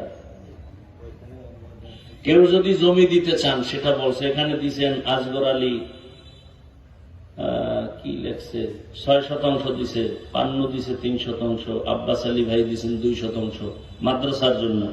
আরো যদি কেউ দিতে চান দিবেন, এবং দোয়াও করবেন, আল্লাহ মাদ্রাসা কবুল করবেন। 1 নাম্বার জায়গা মা বাবা। আমার মা বাবা দোয়া করেছেন, এখানে বয়ানে বসছি, কিন্তু আমার আব্বা আম্মা বয়ান শিখান নাই। আমারে হাতে দুইরা বয়ান শিখাইছেন, কোরআন হাদিসকে শিখাইছেন উস্তাদ। এই যুবকেরা, শিক্ষকের সাথে বেয়াদবি করিস না, করিস না। বহু যুবকরা দেখি কিন্তু রাস্তায় ল্যাংটা পাগল, বেয়াদবির কারণে, শুধু বেয়াদবির কারণে। একটা তার ছিঁড়ে গেলে শেষ, তোর জিন্দেগি বরবাদ। মা বাবার সাথে বেয়াদবি করিস না, জীবন পঙ্গু। শিক্ষকের সাথে বেয়াদবি করবা না। 3 নাম্বার জায়গা ওলামায়ে কেরাম, মুরব্বী ওলামায়ে কেরামের সাথে বেয়াদবি করবি না রে যুবক। যদি 3 জায়গার দোয়া নিয়ে ডাক্তার হতে পারো, শুধু সখীপুরের সুনাম থাকবে না, গোটা দেশের মধ্যে সুনাম হয়ে যাবে। ডাক্তার জাকির নায়েকরে কে না চিনে, অথচ হোমিওপ্যাথিক ডাক্তার, আজকে এত তার সুনাম, সারা দুনিয়ার মানুষ তার আশেক। যদিও কোরআন তেলাওয়াতে শুদ্ধতার দুর্বলতা আছে, কিন্তু এরপরও তার সুনাম আছে অনেক। কথা বলেন না কেন? তোর মতো সারা রাত মোবাইলে আকাম করলে সুনাম হইতো না? সারা রাত মোবাইল তেলে আকাম করো, জেনা করো, চোখের জেনা, হাতের জেনা, জবানের জেনা, অন্তরের জেনা। চেহারা দিয়ে তাকাইলে কোনো মায়া নাই, নূর নাই, চেহারাটা কুৎসিত হয়ে গেছে, কোন আকর্ষণ নাই চেহারার মধ্যে। সারা রাত গুনাহ করার কারণে চেহারা কালো হয়ে গেছে। যদি মা বাবার দোয়া, শিক্ষকের দোয়া, ওলামায়ে কেরামের দোয়া নিয়ে চলতে পারো, জীবনটা ধন্য হবে, গোটা দুনিয়াব্যাপী সুনাম হবে। এবার আসো বাস্তবে বুঝাই। তোমার লাইনের জেনারেল পড়ুয়া যুবক কি নাই যে কলেজে পড়ে, নামাজ পড়ে? আছে? বাস, আর কোন ওয়াজ নাই। এক ওয়াজ অন্তরে ঢুকাও, তোমার কেন, তোমার কপাল কেন খারাপ, তুমি কেন পারো না? তোমার মতো যুবক র্যাব আর্মি পুলিশ বিডিআর চাকরি করে, তুমি নামাজ পড়ে, তুমি পারো না কেন? তোমার মতো জেনারেল লাইনের মানুষটা ব্যবসা করে, চাকরি করে, নামাজ পড়ে, ওসিডিসিএসপি নামাজি নাই? ও ব্যবসায়ী বাবারা, আপনাদের মতো ব্যবসায়ী কি নামাজি নাই? আপনারা পারেন না কেন? ও চাকরিজীবী বাবারা, আপনাদের মধ্যে কি চাকরিজীবী নামাজি নাই?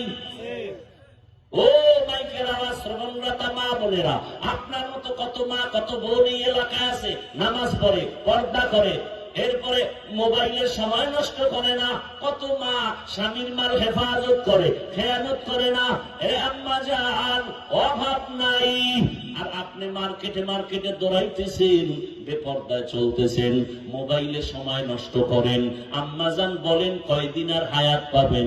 একটা সন্তানের আদর্শ ডাক্তার বানায় যান, জীবনটা ধন্য হবে। একটা সন্তানকে আদর্শবান ইঞ্জিনিয়ার বানান। আমার দেশে মাওলানা, মুফতি, মুহাদ্দিস, বক্তা, এরপরে মুবাল্লিগ, মুজাহিদ, অভাব আছে? কথা বলেন, অভাব নাই।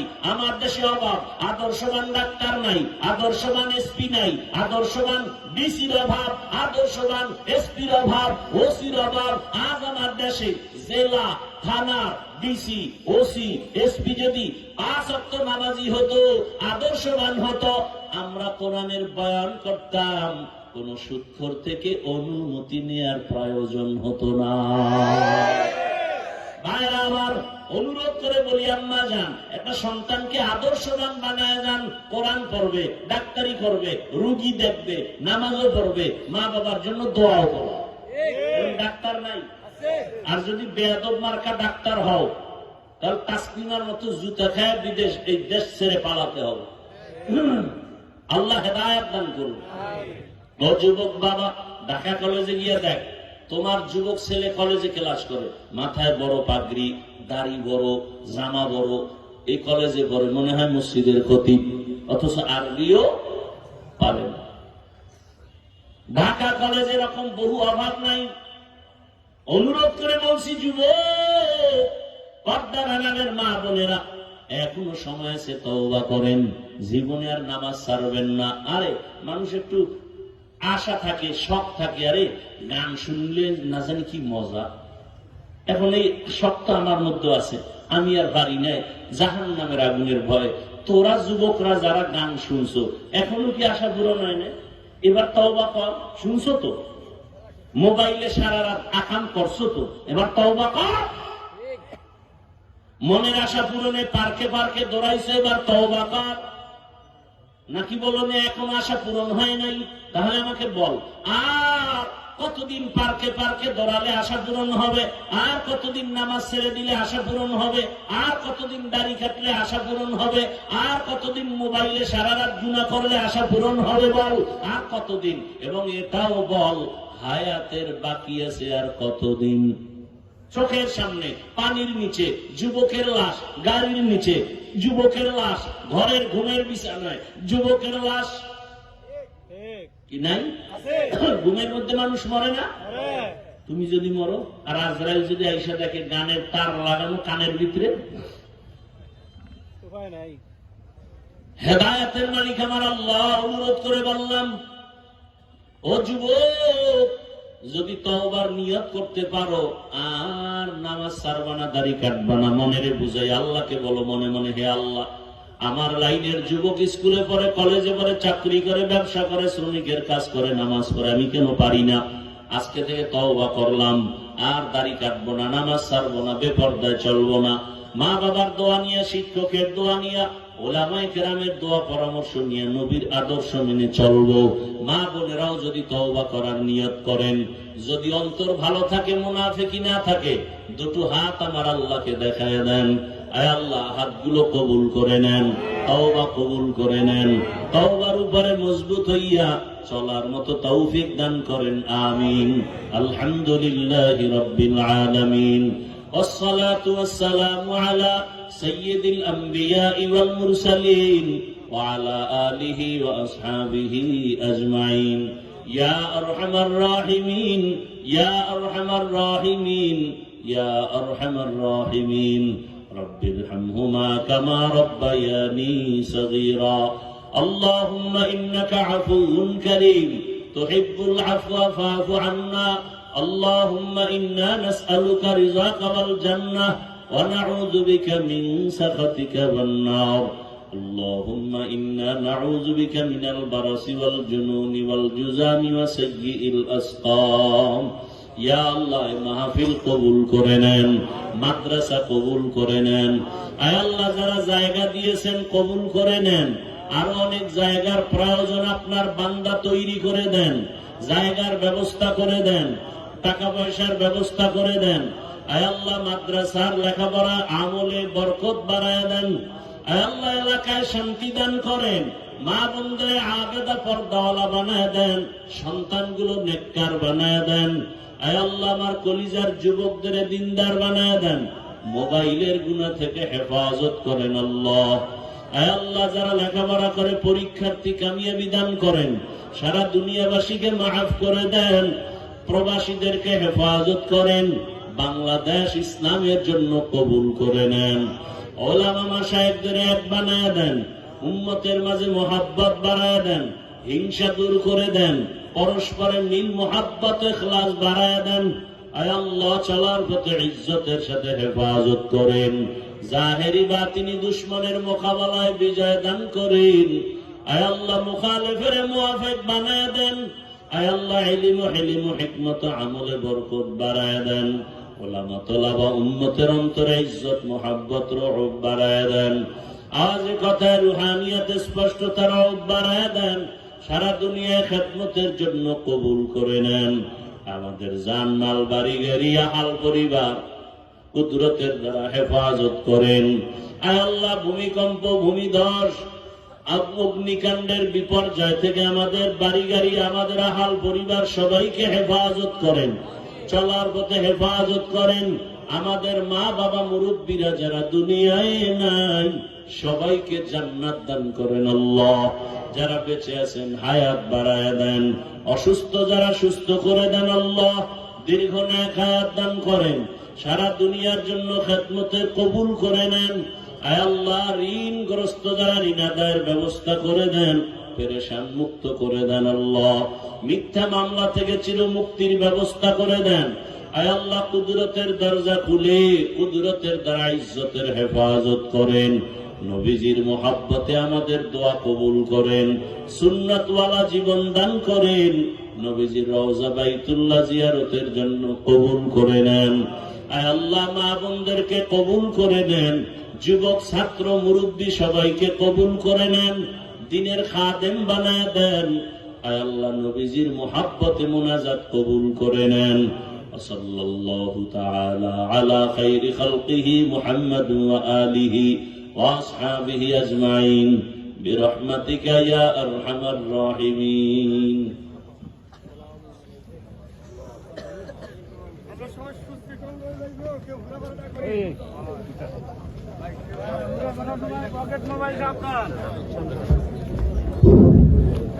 আমরা যারা নামাজ পড়ি নাই মাঠে জামাত হবে, মাঠে জামাত হবে। যারা নামাজ আদায় করি নাই মাঠে জামাত আদায় হবে, সবাই নামাজ পড়ে যাব।